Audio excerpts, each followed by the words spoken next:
प्रभु यीशु मसीह के नाम में आपको अनुग्रह और शांति मिलता रहे। जब परमेश्वर ने दाऊद को अभिषेक किया, वो तुरंत राजा नहीं बना।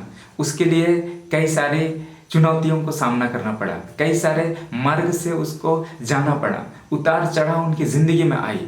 लेकिन एक समय ऐसा आया जब वो वास्तव में राजा बना। यदि परमेश्वर प्रॉमिस किया है आपके जीवन के साथ में, तो अपने प्रॉमिस को, अपने वादा को वो पूरा करेगा।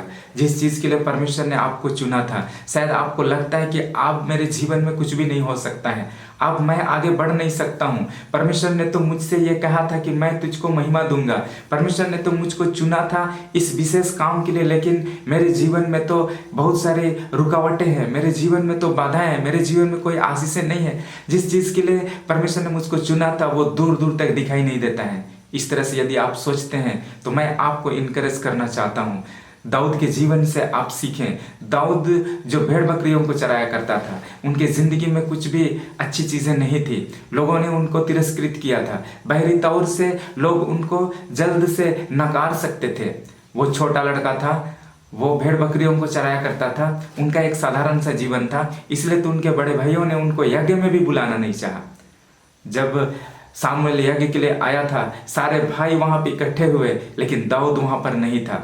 जब परमेश्वर का आत्मा ने सारे भाइयों को नकार दिया, तिरस्कृत किया, और तब सामुएल दाऊद को बुलवा भेजा। और जब दाऊद यज्ञ में आया, और तब बाइबल में लिखा है कि दाऊद अपने भाइयों के मध्य में अभिषेक किया गया।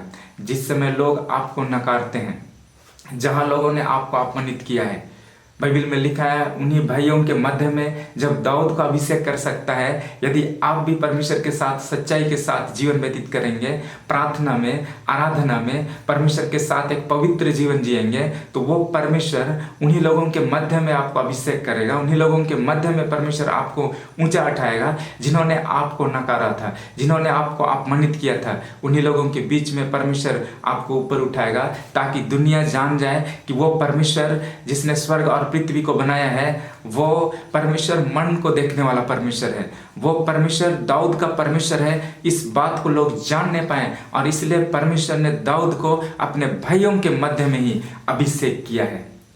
परमेश्वर आपको दुनिया के लोगों के सामने ऊपर उठाता है, ताकि लोग जानने पाए कि ये साधारण सा व्यक्ति कैसे ऊपर उठ गया, और लोग परमेश्वर को ढूंढें, परमेश्वर को पहचाने, परमेश्वर जो सामर्थ का काम करता है उसको लोग पहचाने। और इसलिए मेरे जैसे साधारण, आपके जैसे साधारण लोगों को परमेश्वर अपनी महिमा के लिए उठाना चाहता है। परमेश्वर आपकी जिंदगी में अच्छी चीज़ों को वो देना चाहता है, लेकिन वो किनको देता है? जिनका मन तैयार है, जिनका मन पवित्रता से भरा हुआ है, जो परमेश्वर की इच्छा पर चलते हैं, उन्हीं लोगों को अपनी महिमा देना चाहता है।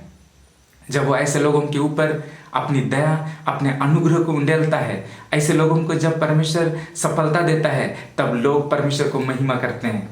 वो याद करते हैं कि मेरा जीवन तो कितना साधारण था, लेकिन परमेश्वर ने मुझको उस साधारण सा जगह से ऊपर उठाया है। मैं अपनी ताकत से नहीं बन सकता था, मैं अपनी क्षमता से नहीं बन सकता था, लेकिन परमेश्वर ने मुझको इस काबिल बनाया। वो परमेश्वर को धन्यवाद देंगे।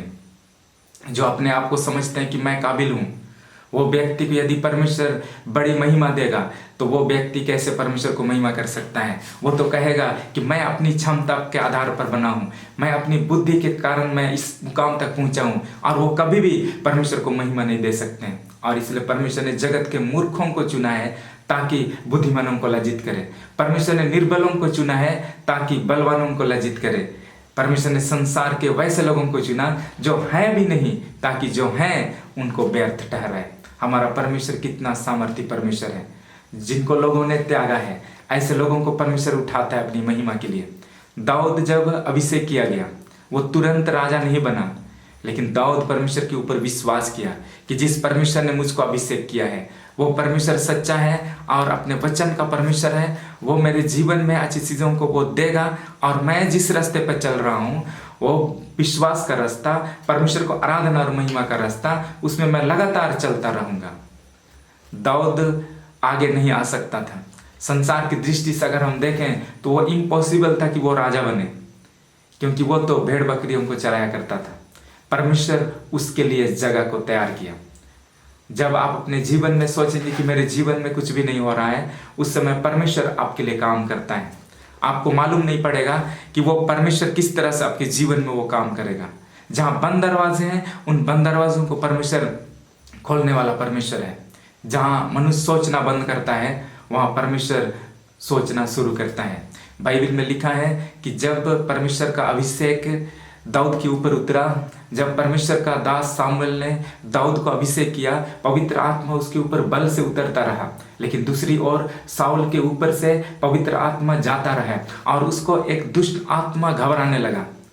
और तब जितने ऑफिसर्स थे वो आपस में कहने लगे, उन्होंने साउल को भी ये बात कहा कि यदि आप एक अच्छा उत्तम वीणा वादक आप खोज लेंगे, वो आकर के आपके लिए वीणा बजाएगा और आपको अच्छा महसूस होगा। साउल को एक दुष्ट आत्मा सता रहा था। बाइबल में लिखा है कि उस ऑफिस में, उस राज दरबार में एक ऐसा जवान था जिसने दाऊद के विषय में गवाही दी। बाइबल में लिखा है कि परमेश्वर ने दाऊद के विषय में गवाही दी कि दाऊद मेरे मन के अनुसार है। लेकिन बाइबल ये भी बताती है कि एक जवान ने साउल के राज दरबार में गवाही दिया कि दाऊद अच्छा वीणा बजाने वाला है। जब हम पहला शमूएल 16 अध्याय और उसका 18 पद को पढ़ते हैं तो यहाँ इस प्रकार से लिखा है, तब एक जवान ने उत्तर देके कहा, सुन, मैंने बैतलहमवासी यिशै के एक पुत्र को देखा जो वीणा बजाना जानता है और वह वीर योद्धा भी है और बात करने में बुद्धिमान और रूपवान भी है और यहोवा उसके साथ साथ रहता है। आपको लगता होगा कि मैं तो जंगल में रहता हूँ, मैं तो भेड़ बकरियों के साथ रहता हूँ, मुझे कोई नहीं जानता, लेकिन परमेश्वर ने किसी न किसी को आपके जीवन की ओर से खड़ा करता है। आपके फेवर में किसी न किसी को वो खड़ा करता है। शायद आपके भाइयों ने आपको सपोर्ट नहीं किया, जैसे दाऊद के अपने बड़े भाइयों ने उनको सपोर्ट नहीं किया, उनको नकार दिया, लेकिन कोई जवान था जो साउल के राज दरबार में बैठता था, उसने दाऊद के विषय में गवाही दी कि दाऊद अच्छा वीणा बजाना जानता है। जब साउल ने ऑफिसर से कहा था कि एक अच्छा उत्तम वीणा वादक को लेकर के आना, उत्तम कहने का मतलब है सबसे अच्छा, उसके समान और कोई नहीं, जो सबसे टॉप में आता है उसको हम उत्तम कहेंगे। तो दाऊद जो है वो उत्तम वीणा वादक था, यानी कि उसके समान पूरे इजराइल में वीणा नहीं बजा सकता था, ऐसा था दाऊद। वीणा बजाने का मतलब क्या है? वीणा बजाने का मतलब दाऊद एक अच्छा आराधक था। दाऊद परमेश्वर की आराधना करने वाला व्यक्ति था। वीणा वो क्यों बजाता था? परमेश्वर की महिमा के लिए वो बजाया करता था, और इतना उसने वीणा बजाया कि उसके समान पूरे इजराइल में वीणा बजाने वाला कोई व्यक्ति नहीं था। हम अचानक से बड़ा पास्टर नहीं बन सकते हैं, अचानक से आप नेशनल के लिए खेलने वाला खिलाड़ी नहीं बन सकते हैं, अचानक से आप एक अच्छा सिंगर नहीं बन सकते हैं। उसके लिए आपको बार बार प्रैक्टिस करना पड़ता है। उसके लिए आप जितना समय देंगे, जितना अपने आप की अपनी क्षमताओं को निखारने में समय व्यतीत करेंगे, उतना अधिक ही आप अपने जीवन में सक्सेस हो सकते हैं। दाऊद साल में एक बार वीणा बजा करके उत्तम वीणा वादक नहीं बना था। साउल महीना में एक बार वीणा बजा करके उत्तम वीणा वादक नहीं बना था।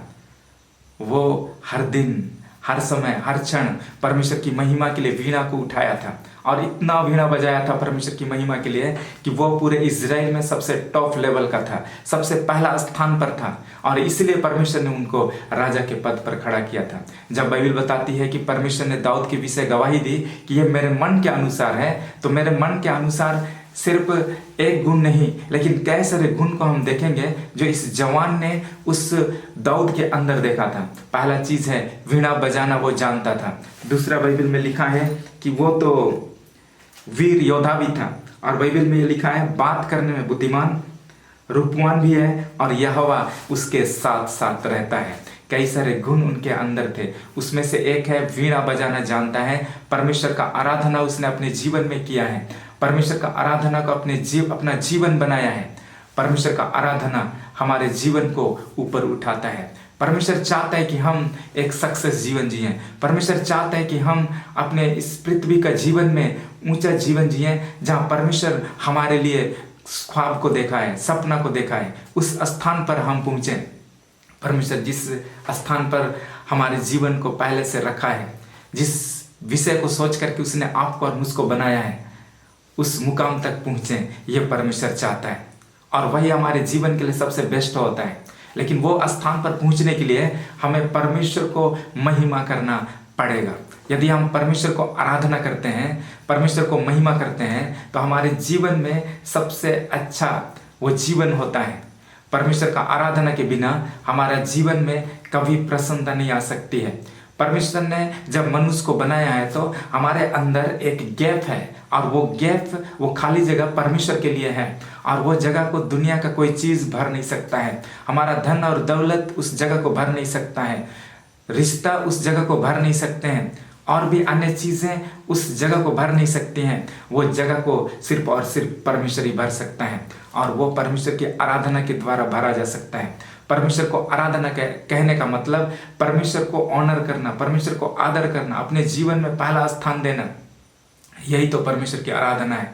जब आप परमेश्वर को आराधना देते हैं तो वो परमेश्वर आपको भी अपने जीवन में ऊपर उठाता है। परमेश्वर को आराधना करके आप नीचे नहीं जा सकते हैं।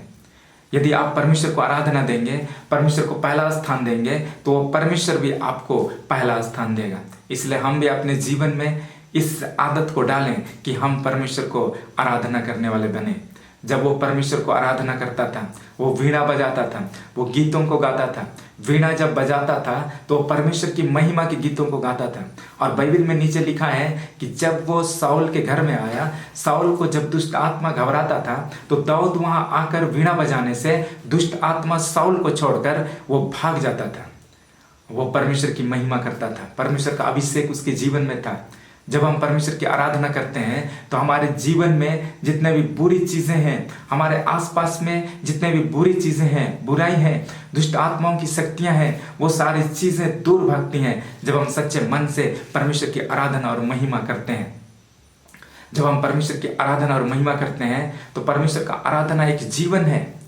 परमेश्वर का आराधना हम कैसे करते हैं? जब हम परमेश्वर के वचन को अपने जीवन में मानते हैं तो परमेश्वर को हम आदर करते हैं।